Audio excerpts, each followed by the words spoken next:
Come on, come on. It is the moment that you have been waiting for.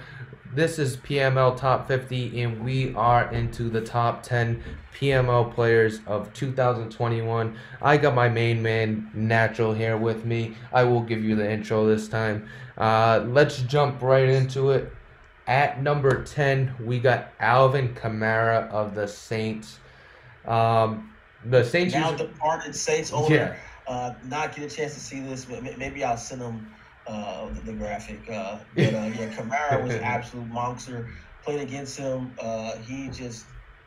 Definitely number one best running back out the backfield. I mean, he pretty much was on the angle route every single play, and I mean that was the focal point. I think he was the only running back. He had almost 1,000 yards receiving, 7 touchdowns. Alvin Kamara was an absolute problem that you have to account for on every single play. I mean, he had 1,000 receiving yards, like you said, 7 touchdowns, and he also had 1,800 yards on the ground. I mean, could we I think it call was even worse. I think he actually sat him a couple of games because of the usage rule. So I don't think he played every game of the season. yeah, in like the usage rule, I guess, can we call the new running back rule the Alvin Kamara rule? All right, so as I was saying about Alvin Kamara, we had a little bit of technical difficulties recording this. Alvin Kamara, 1,800 yards. He's a monster on the ground. And you got to think the new rule that we have with running backs where you have to split carries.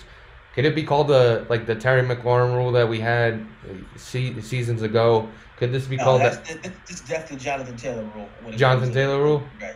Yeah, that's a Jonathan Taylor rule for sure. But Kamara did see a lot of usage. And through the air and on the ground.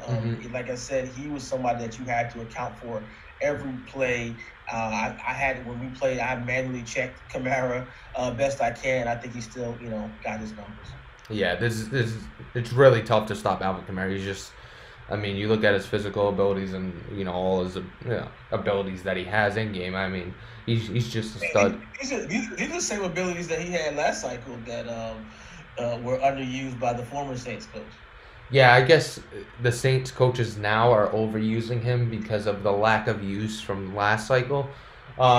He also is a lot He didn't more. have his abilities stolen from him either. Yeah, we're not gonna talk about that. Kyle Allen was a treasure, and you all should be happy that you got to see Kyle Allen become a superstar X Factor. Um, Stolen. That was the goofiest thing I think we ever did was ability oh my treasure. God, it was like the premier millennial league at a certain point, and I was all done with it. Moving on, we got the guy you just mentioned about the rule of running backs and usage, Allen? Jonathan, Oh, uh, never mind. Jonathan Taylor, Jonathan Taylor coming in at number 9 for the Colts. Jonathan Taylor is he's one of those guys where like you literally I'm like, oh man, I'm doing a great job. I'm locking him up. And it's like you look and he has like 100 yards rushing already. You're like, wait a minute, how did that happen? He's not just fast. There are a lot of fast backs in the game. He's fast and he's powerful and he's elusive. He can Mm, just do it all. He's probably the most complete running back in PML. yeah, he really is. Next to Saquon Barkley, he's, I mean, the size, the speed, he's got everything you need. I remember playing him when I played the Colts, and even though he was down late in the game, like with 3 minutes left, he was still running the ball. So that just tells you his confidence in Jonathan Taylor possibly breaking one free and running in for a touchdown. And I was actually worried that one missed tackle, one missed assignment, he takes that to the house. That's just how dangerous he is, and you gotta account for him on every play. Yeah, especially with the deep speed that the Colts have, they force you to kind of play back. You can't really stack the box because of their receivers that they have. It's really, you can't press up. So, Paris Campbell and T.Y. Hilton will definitely beat you deep. So that takes the pressure off Allen, even though Jameis Winston might miss a throw here or there. You can't really crowd the box because of all the speed they have on the outside. So that makes the job to Allen even tougher to stop. I mean, and I'm looking at Jonathan Taylor's last Taylor, season. 2,600 yards. I see why you said it was a Jonathan Taylor rule. 404 carries for 2,600 yards and 28 touchdowns. I don't think there was anybody else on the offense. There was nobody else on the field but Jonathan Taylor at that point. Moving on though, we're gonna jump into number 8, and this one's actually a little cringeworthy. We got Jarvis Landry at number 8 from the Browns. Now I didn't. Why is that cringeworthy? You hate him, bro. You hate him, bro. Now, we talked about Tua being force-fed. We talked about Rashad Bateman. We talked about a few guys, force-feeding. King of the force-feeding. This is the epitome. Like, this is the definition. You go on the dictionary and you look up force-feed. Jarvis Landry's picture is right next to it with a picture of a troll and HD's name underneath. I mean, I don't know who force feeds Jarvis Landry or what makes you want to force feed Jarvis Landry, but he did it. That's the oddest thing, though. It's like Jarvis Landry. I guess it makes sense if you want to be like, I want to have 2 superstar receivers. Mm-hmm. I'll have Odell already has superstar X factor. Mm-hmm. Let me get but why Jarvis Landry? Like you could have drafted a guy. You know what I mean? Yeah, exactly. A younger guy. It could have been Donovan Peoples-Jones, who's younger, same speed. A bigger receiver who has the same speed as Landry. Mm-hmm. Like, why Landry? So you got 2 dominant but 29-year-old receivers. Yeah, it doesn't make any sense. Like you said, you go with somebody younger to replace Odell in the future, or I just don't get what Jarvis Landry. I mean, I think Odell is good to stay, but you could have got somebody better to replace Jarvis. But I mean, it seemed to work out. He's on this list. He got superstar. He got accolades and all that. The rule was voted down we try to put in a rule that if someone a quarterback, other people got a bunch of stats off I won't say a tanking quarterback, but a quarterback that throws 100 interceptions with the people that benefit from it. I thought that was going too much. I personally voted against that rule too. That got voted down, but maybe you have those sacrificial seasons. You might throw 50 picks, but you get a couple receiver superstars there. Yeah, that might be what I'm gonna resort to if it comes down to it, because with the whole series I'm doing. But Jarvis Landry stats speak for themselves. 1,800 yards and 29 touchdowns. It's borderline cringeworthy, and it's also impressive at the same time, because Jarvis Landry, like you said, there's nothing special about Jarvis Landry. He's got 90 speed. He's 5'11". It's pretty impressive. I need to go back and watch some of those games. How exactly was he getting him so open? Yeah. So, I mean, Jarvis Landry, again, if he was 99 speed, I would go, okay, but he's a regular speed receiver. It's just he's average in so many things, but he made him special. So I can't knock that. Can't take it away from that. Yeah, he has no jump and he has no size. I mean, it's just tough to figure out exactly how he did it. So, like you said, you might want to go back and watch some tape and figure out how he kept getting Jarvis Landry open. Moving on, we got Justin Herbert, the quarterback from the Los Angeles Chargers, at number 7. Herbert. Yeah, he's a beast. He's a really great quarterback. He's tough to stop. He's mobile. He'll scramble right at the right moments. You cannot. And for me, I see now the difference. Having 94 type throwing power coming from 90 throw power to 95 is like night and day. Just those 4 or 5 points make a huge. It's almost like speed, like difference between 90 speed and 94 speed. I see throwing power is the same way. You can make throws that other quarterbacks just can't make. And Herbert, he throws the deep ball as good as anyone in the league. Fits those sideline passes. He's able to fit the ball into those cover 2 zones that a lot of quarterbacks can't do. And being mobile on top of that with abilities, he's definitely one of, if not the best, definitely top 3 quarterback in the league.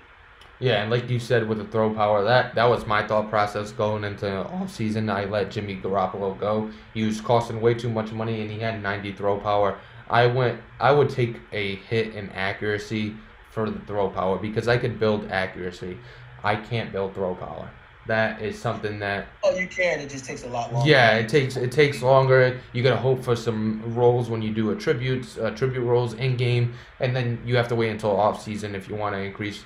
What I didn't know too about just off topic, I didn't realize they changed the training camp to +2 throw power when it comes to PML. I was remembering it was +1 when I last played. Oh, really? Yeah, they changed it to +2 from what it looks like, and I Mm. last time I remembered it was +1. But back on to Justin Herbert, he had over 4,000 yards, 35 touchdowns, and 17 interceptions.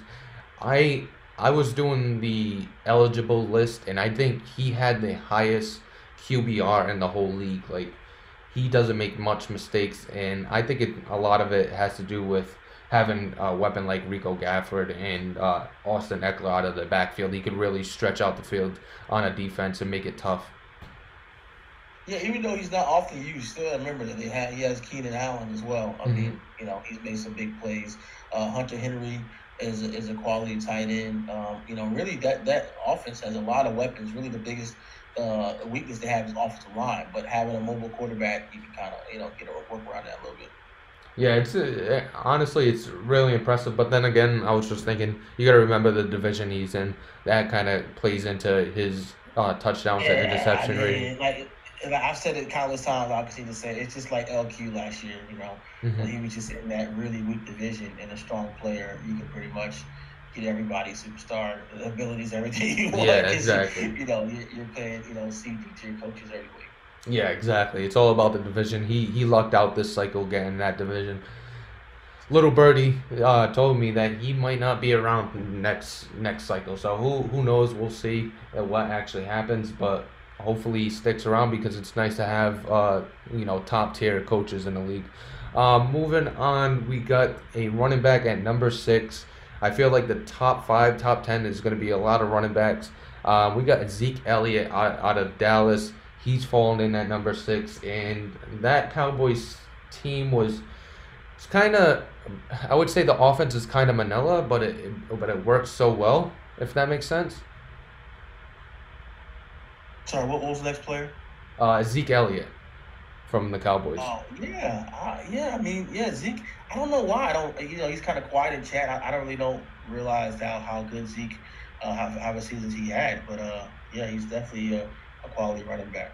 Yeah, he had 1,900 yards and 21 touchdowns. I remember playing him last season, and I accounted for Zeke. I was worried about Zeke, and he was still he broke like 3 tackles, ran for a touchdown. And I'm like, well, what more can I do? I stacked the box. He still broke like 4 tackles and took it to the end zone. Zeke Elliott's just a monster. 95 overall. He's got good size, good speed. The freight train ability, leapfrog. I don't know. That's not really useful. I don't think. And he's got reach for it, so he's getting extra yardage as the game goes on. But anybody would love to have Zeke Elliott in his backfield. So pause. Anybody would love to Yeah, have I was like, whoa. I mean, anybody would love to have Zeke Elliott as their running back. Might edit that one out too.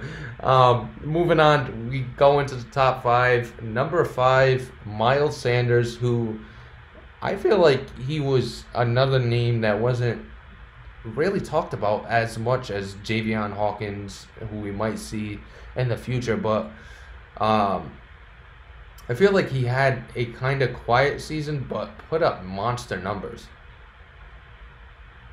Yeah, for sure. I mean, you can see that. It's somebody you really have to be concerned with. I mean, uh, we don't really see all the time guys just being as good as um, like guys that are more talked about that we've had on the Hmm. list. I think he had kind of a quiet monster season. Hmm. He's somebody that I think going forward is going to be even better now that he has some help to kind of Hmm. spell him. We had the new stamina deal going on, so having another running back moisture to kind of spell him and keep him fresh, I think he's going to be even better this year. Yeah, the only reason it was a real quiet season. He had 1,700 yards, but the only reason I really know about it is because I was doing fantasy and I was putting in stats, and it seemed like every week he was averaging like 30 plus points a week. He was just putting up numbers every single week that he was on the field, either in the receiving game or in the running game. So Miles I don't Sanders, remember him getting so fast. Like, was that camp or what? he ended up getting 2 speed. I don't know if you were in general chat, Oh, but that's right. He he got the posted two. it. That's okay. I'm like, I don't remember him being fast on default rosters. But yeah, he's definitely built him up pretty nice and 94 speed with his other elusiveness and 98 change of direction. That's a crazy combination there. Yeah, exactly. We know fastbacks like straight line fastbacks in the league, but he's got a mix of the agility and the changes in direction that makes him even more dangerous. To just a whole nother aspect to him. Moving on at number 4, we got a wide receiver. We got Terry McLaurin from the Redskins. Um, that I think that was my first pick in fantasy for a wide receiver was Terry McLaurin, and he had a solid season for the Redskins. Took him all the way to the Super Bowl. Yeah, Terry McLaurin. He is. I'm saying Redskins. It's the football team. I even put Redskins on the thing. Wow, that's lovely. Uh, stuck in the past. But yeah, I think I think that's he's the number one reason Haskins is so high on the list. McLaurin, he's probably the best slot receiver in the league. He lines him up there. He got that slot-o-matic, and he just gets loose, man. He can beat you in the slot or out the slot, but he's a problem going down the field on those streaks. He has 95 speed. He has good agility. I mean, just everything about him. He just gets open. He's a young receiver, and I wouldn't be surprised he's going to be X factor and be one of the most dominant, continue to be one of the most dominant receivers in the league. Yeah. When it comes to Terry McLaurin, like you mentioned, he's just so dominant, and I think the reason he wasn't really talked about, it's just because they know how dominant he is already. People don't talk about Terry McLaurin because they know Terry McLaurin's a problem.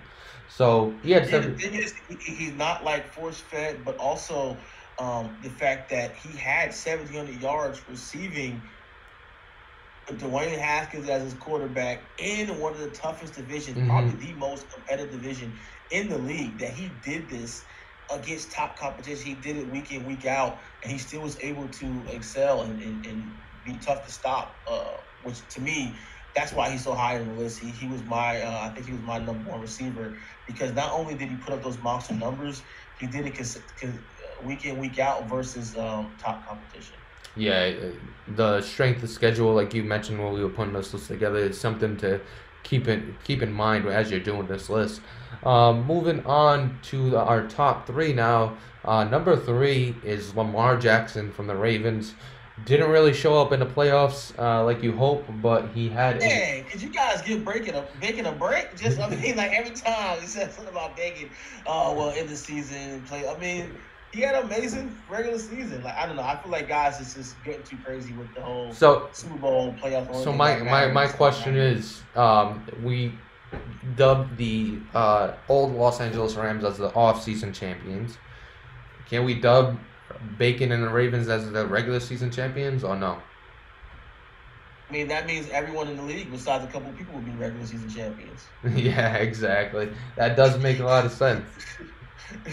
So we've had 6 Super Bowl winners and PML, different winners in history, maybe 7, 6 if you sat down and really thought about it. Yeah. So I mean, that means all you guys are regular season champions, right? I mean, so I don't hold him to any different standard than anyone else. I think he gets too much flack for that, but I think it was me, Lamar Jackson.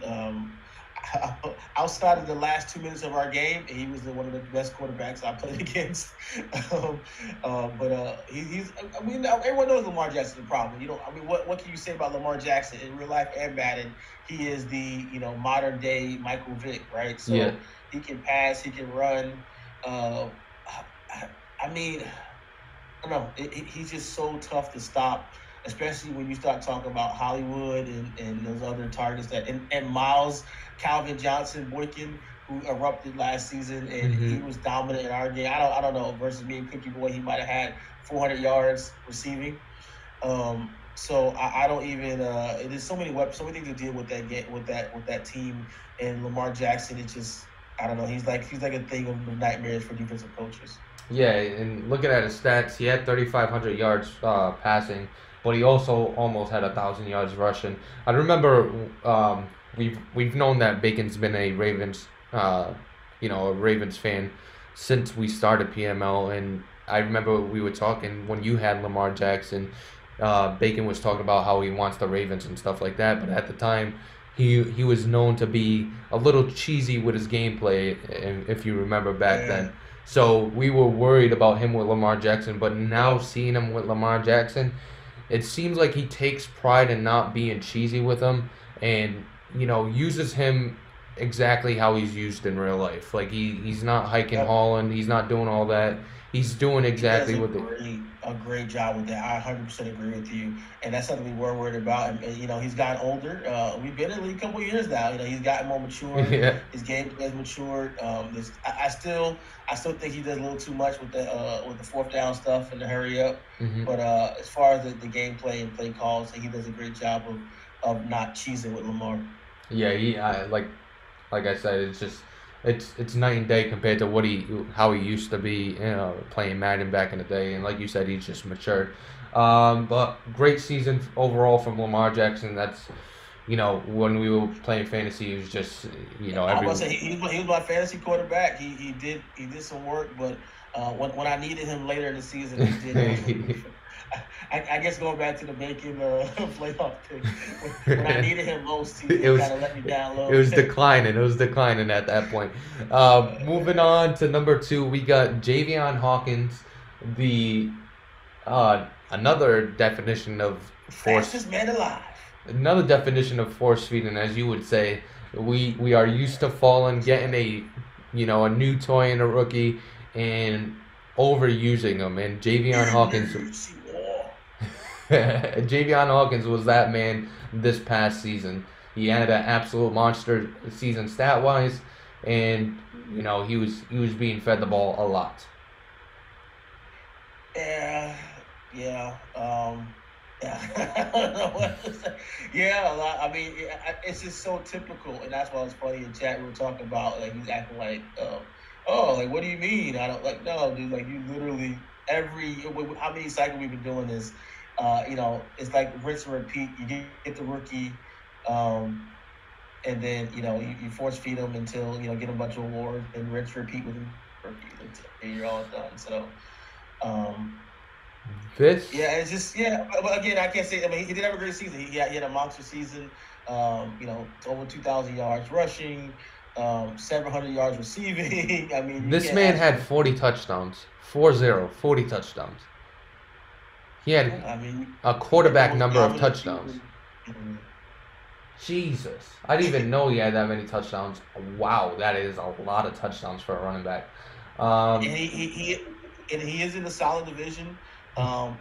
Versus good competition. I think he played my division last year. So to do this against good comp, can't say enough. I did have a high on my list. Force feed or not, you still gotta, even if you force feed somebody, you still have to execute, right? You still gotta do it successfully. So he did a good job with that, and he's definitely one of the top, if not the top running back in the league. Yeah, and like it's the same thing with Jarvis Landry. Not the exact same thing, but he force-fed, yes, but he still put up stats. That's the key. If you're force-feeding and it doesn't work out, you're not putting up stats, then that's a totally different story. But he force-fed. It's almost like people talk about, Major League Baseball and steroids. It's like, oh, well, you took steroids, so that's why. But, I mean, you still got to hit the home runs, right? Yeah, like, you still got to make contact. It helps. It helped, but... Barry Bonds still hit all those home runs, or Canseco, whoever you want to say. They still have to go out and do it. It's not like you can take steroids and all of a sudden, like, it just, like, it magically happens. Yeah, like, exactly. You have to still achieve or overachieve. So, he even though he was force-fed, he still did. He still executed, and you see those stats speak for himself. Yeah, exactly. And that brings us to our number 1 PML player of 2021. Drum roll, please. We got the Super Bowl winning quarterback, Josh Allen, at number 1. Late in the season, they got a real-life quarterback in the CFL, took over the Bills. He made Josh Allen into monster. If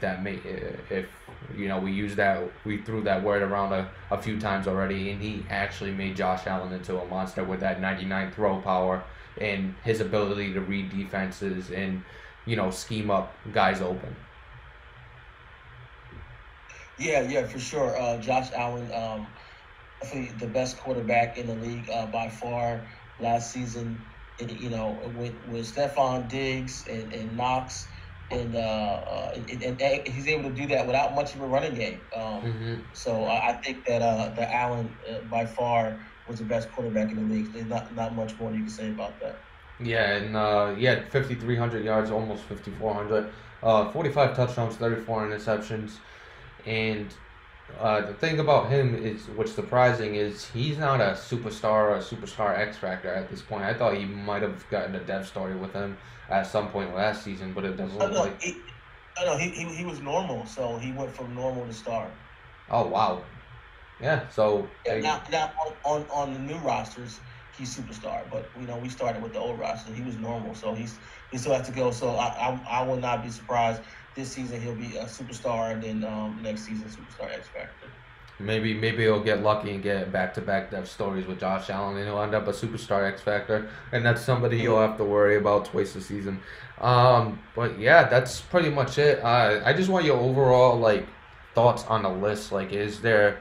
I know there was a few people we mentioned that were surprised where they fell. But what's your overall thoughts on the list? I think it's fine. I mean, I think you got to. It's tough not to just go just on stats, but it's tough that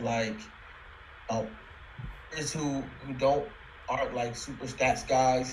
Somebody a Z Star. They get hurt by lists like this just because they're not stats guys. They just get W's. One sort of spectrum you have a Z Star, another spectrum you have a Fallen, right? Yeah. And so it's how do we reward somebody like a Z Star that might not have 2,000 yards rushing or receiving or whatever, but players play well and win. So I think that's the only thing.